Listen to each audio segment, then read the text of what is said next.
Hello, I'm Lauren Haldeman, Editor-in-Chief of the Journal of Nutrition Education and Behavior, where we are advancing research, policy, and practice. Each month, we select an article to feature as a press release with an accompanying podcast. And today's podcast article can be read in full at www.jneb.org for free for the next 3 months. And today I'm happy to be speaking with Dr. Amar Laila, who is the corresponding author for the article titled Household Food Waste Intervention is Feasible, Acceptable, and Effective. I'm glad to have you with us today, Amar. Thank you, Lauren, and thank you for selecting my paper to be featured. Certainly. And can you tell us a little bit about yourself? Yes, so currently I'm a postdoctoral fellow with the Eat Lancet 2.0 Commission out of Stockholm University, but I'm based at the University of Guelph in Canada. My current work has to do with justice and just transformation in food systems. But the paper that we're going to talk about today is part of my PhD, which was at the University of Guelph, where we looked at food literacy and food waste in Canadian families with young children. Thanks very much for that, Amar. Can you tell us a little bit about the paper? Give us an overview, talk to us a little bit about what you did as well as the results. Sure, yeah. So this was a pilot study of an intervention that we developed. At the time of the intervention, there weren't that many interventions, and from what we've seen, they weren't as comprehensive as they should be. So we used the theory of planned behavior to develop this intervention, and we ensured that we're targeting as many of family members as possible. So both parents, if applicable, and any of the children who were aged between 9 and 12. And the intervention included 4 weeks of text messages, where we sent 4 text messages a week, and there we sent messages like, your fruits and vegetables are healthy, but only if you eat them, and just sort of prompting families to use up the foods that they purchase, showing them what food waste represents as far as nutrients and the water waste that comes from wasting food. We also included a toolkit in the intervention, so this toolkit included several things. One of those things is a cookbook that was specifically designed by dietitians and chefs to reduce food waste. So this is a cookbook that does not compromise on taste, but has several types of recipes where the purpose is to reduce food waste. And the families really loved it. I do want to say that. And families generally love it. And it's free on the Guelph Family Health Study website. The toolkit also included a meal planner, shopping planner, a fridge magnet to show where things should be stored. And the last component of the intervention was during week 1 of the intervention, which again was a 4-week intervention. We did a cooking class with a certified chef where she went through one of those recipes in the cookbook that I mentioned. Before the intervention, which included about 19 families, or 18 families in total. We used food waste audits, so this is where we go physically and collect food waste and other waste from the household and measure all the different parts out. So for the food waste, we were interested in avoidable and unavoidable food waste. So avoidable is things that could have been eaten but weren't. So these are things like just, a piece of apple or a piece of meat that we would separate and weigh out separately. Then the unavoidable food waste, which is things that generally people don't eat, like a banana peel. And then we separated both of these into fruit and vegetable and other waste. So fruits and vegetables avoidable, fruits and vegetables unavoidable, other avoidable, and other unavoidable. So it was a very detailed food waste audit that we did over 4 weeks so that we get a representative average at baseline and post-intervention. We also did surveys before and after. So these surveys asked several questions about their food waste habits, lots of different subscales from the theory of planned behavior, food literacy, and we did that before and after. But after, we also did interviews with the families, asking them about the intervention, and we asked in the survey additional questions regarding the feasibility and acceptability of the intervention. So overall, what we found was, and again, this was a pilot study, so the primary outcome was the feasibility and acceptability, but what we found was the families genuinely loved the intervention. Lots of the families interviewed said this was really not that burdensome. From the surveys, though, there were some complaints, like 3 parents complained that it's too many text messages, which is totally fair. It was 16 in total. That might be a lot. But the children really liked it. The families absolutely loved the intervention and every component of it. Now, when it comes to our, what we called exploratory impact, so the food waste and the survey results, what we found was there was a decrease in fruit and vegetable avoidable waste, which was a very positive sign that the intervention was working in reducing the food waste from food that could have been eaten but wasn't. There was also an increase in mothers' perceived behavioral control in reducing food waste, so their confidence that they can reduce their food waste. And for the children, more children answered correctly on what best before date means, which means, that the food is not as fresh as it once was, but it's still edible. It's not that it's expired. So these are all positive signs that we can, in fact, include all of the family in an intervention, including mothers and fathers where applicable, and we can affect change in all of them, including at the household level and improving the efficiency, let's just call it that, the efficiency of a household when it comes to food. Great. Thank you. It's always nice when you get satisfaction from most of your families about an intervention that you're doing. That's kudos to you and your team on that. And I really I appreciate the family approach to this work.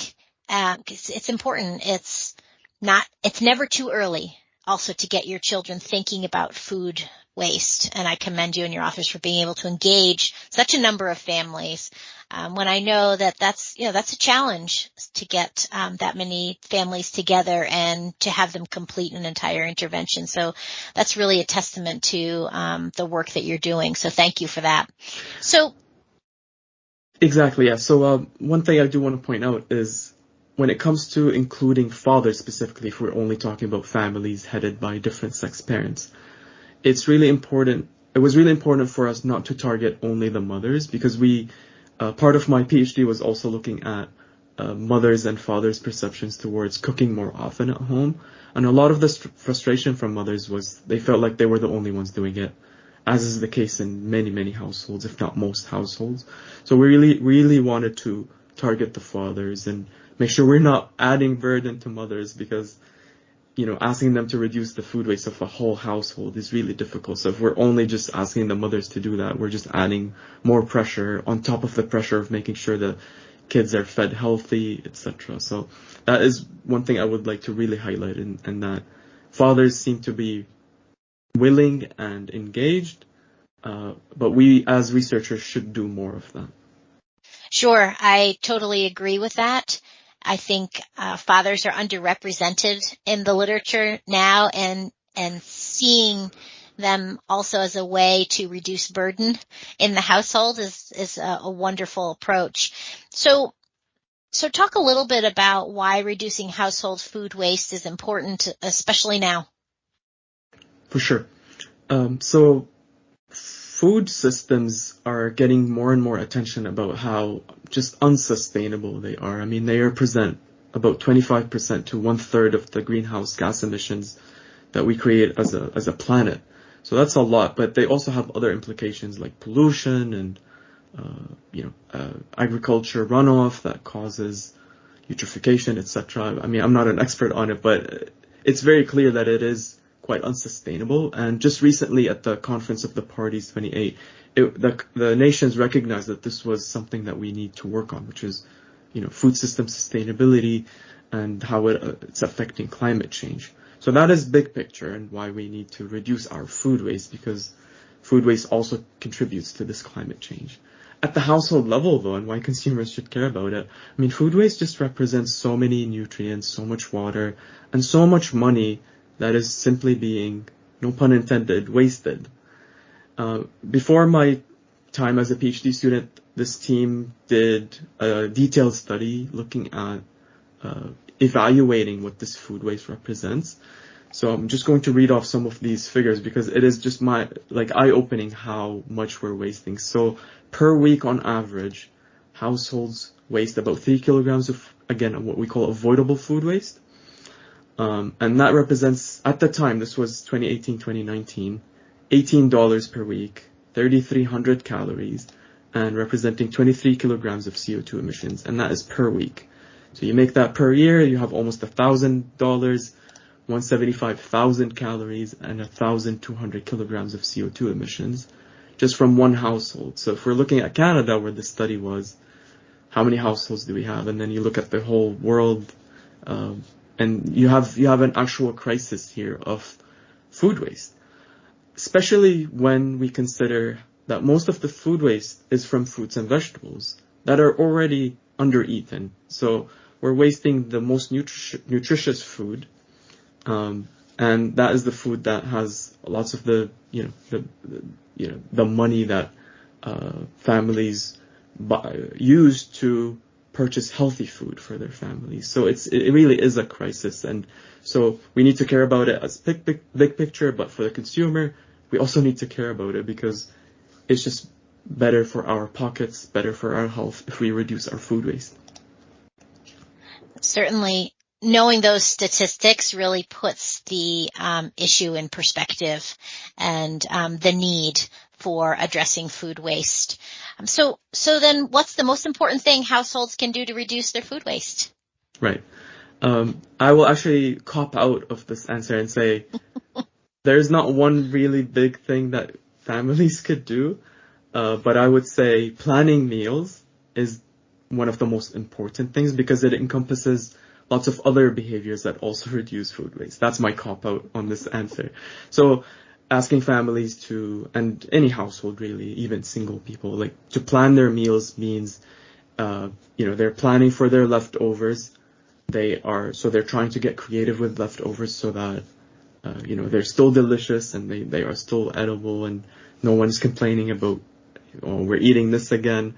And this is where our cookbook, and again, I'm shouting that cookbook out, our cookbook is useful because we do have recipes that do exactly that, where leftovers from one meal can become a totally different meal after.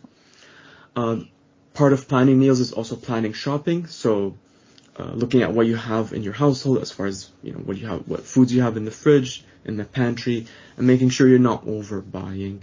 So there's lots of different behaviors involved in planning meals, but I would say that's the most important thing and one of the most effective things households could do to reduce their food waste. But again, we don't want to burden just what we call the dietary gatekeeper. We don't want to just put the pressure on mothers to do all of this. So a discussion as a family would be really important as well to get everyone on board on this. Planning meals with the family is another effective way of increasing children's acceptance of leftovers, let's say, and just healthy food in general as well. We've seen that in the literature. So again, lots of things encompassed under planning meals, but I would say that's the most important thing we can do. Sure. I don't think that's a cop-out answer. I think that's a wonderful answer, and you're providing resources for families who may not know how to reduce waste in the household, which I think is critical to moving the needle in this area. So thanks so much for that information. And is there anything else you'd like to add? Yes, so I would like to thank so many people. First of all, my co-author team, lots of amazing researchers and peers who helped in developing this intervention and delivering this intervention. And again, this intervention was in 2020, lots of hiccups with COVID, and so it was a bit of a struggle to get it in an online format and delivered. And so I really want to thank the co-authors and the families who, despite the pandemic, continued with the study. It was just really amazing to see. I really want to thank our funders, so the Haldeman Foundation, who funded my PhD, and Danone Institute of North America, One Health, One Planet initiative, which funded this study specifically. So I'm really thankful for all of these people in supporting the study, but I'm also thankful for JNEB for selecting my study because I'm quite passionate about food waste.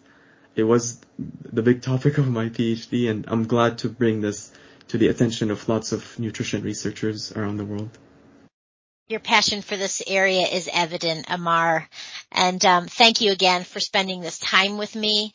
And to all of our listeners, remember, you can read this article in full at www.jneb.org for free for the next 3 months.